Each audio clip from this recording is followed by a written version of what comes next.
Olá a todas, a todos e a todes. Tamires Sampaio aqui. Eu sou militante do Movimento Negro, sou diretora do Instituto Lula para a Iniciativa África e eu quero agradecer o convite de poder participar aqui desse bate-papo com você, Ellen Castro, Juca. E o seguinte, 200 anos da independência do Brasil, né? Estamos no marco do bicentenário da independência.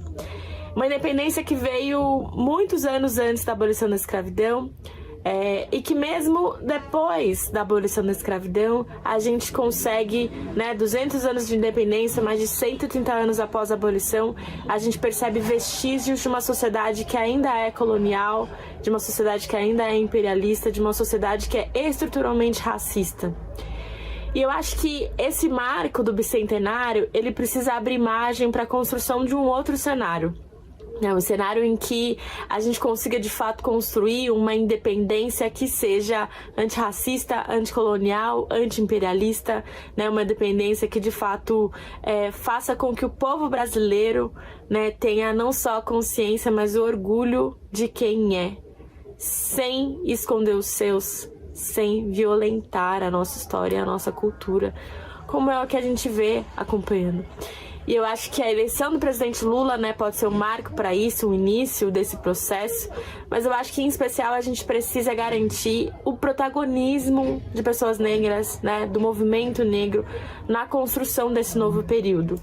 E aí, Ellen Castro, como você é uma referência, de história de África, história da escravidão, é inclusive conselheiro nosso na Iniciativa África no Instituto, queria que você falasse um pouco sobre isso, sobre essa perspectiva do bicentenário e essa necessidade da gente construir um novo ciclo, de uma independência real, uma independência antirracista, uma independência anti-imperialista, anticolonial. Obrigado, Tamires. Eu fico contente dela intervir e colocar essa pergunta. Nós nos conhecemos. Eu já estive no Instituto Lula justamente falando, antes dessa catástrofe da epidemia, antes mesmo do impeachment da presidente Dilma, falando em cerimônias desse Conselho África, que tem lá no Instituto Lula, e sobre a política de cotas e todo esse debate. Então, eu fico muito contente de poder responder. Eu acho que é preciso que seja...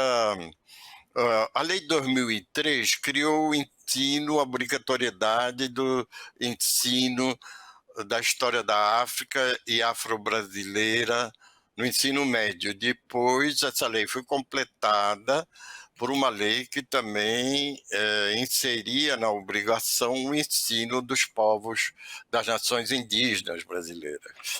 E um dado fundamental para ser dado no ensino médio, para ser ensinado, é que de cada 100 indivíduos entrados no Brasil entre 1550 e 1850, 86 eram escravizados africanos. A gente que chegou aqui acorrentada.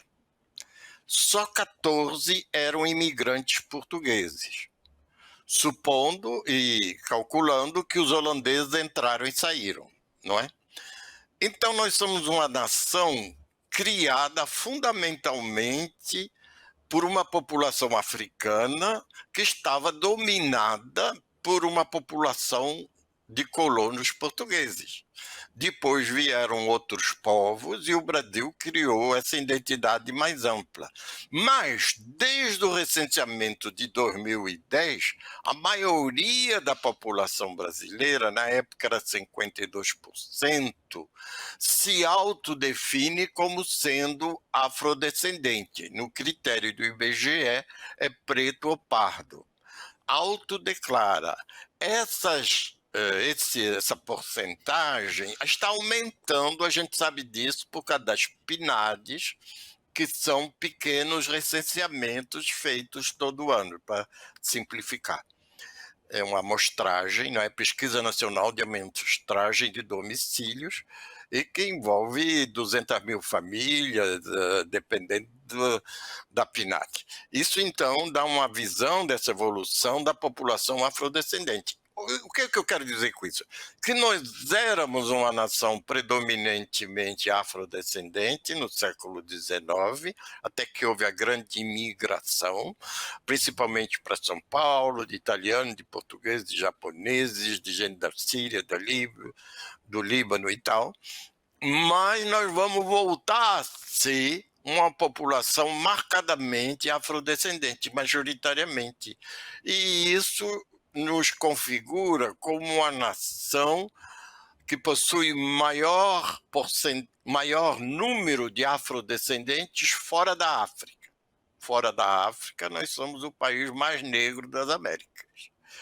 Bom, isso é fundamental para entender. Eu estou dizendo isso porque mesmo colegas meus historiadores pensam, e teve um célebre que declarou isso na época do jornal, não, a história da África afrodescendente é importante na Bahia, mas no Paraná se podia estudar a história dos poloneses. Ora bola, com todo respeito pelos poloneses, o papel deles na construção do Brasil é muito limitado com relação ao papel dos africanos. Não foi voluntária a vinda dos africanos, tudo bem, mas eles tiveram a coragem e a dignidade de enfrentar as piores adversidades que o gênero humano infligiu a outros humanos, e sobreviventes dessa tragédia multissecular criaram uma identidade, famílias e uma cultura que hoje é o ponto de destaque da nação brasileira. Isso é para responder a Tamires. E respondo também que a África e a África lusófona está num boom demográfico, não é? Angola e Moçambique, a população está bombando, é uma população lusófona, jovem, e vai imigrar para o Brasil um momento ou outro. E isso é bom. Por quê? Porque a taxa de fecundidade, ou seja, o número de bebês que nascem no Brasil todo ano, está em declínio. Nós somos o povo brasileiro é um povo que, no final do século XXI, vai ter uma população igual à que ele tinha em 1990. Não é o caso de outros países aqui vizinhos, para começar com a Argentina, que continua com a taxa de nascimento alta. Isto é, se o Brasil não tiver uma política generosa de imigração, ele vai perder peso mundial, porque terá uma população envelhecida e diminuída por esse declínio demográfico. E essa imigração virá da África muito certamente.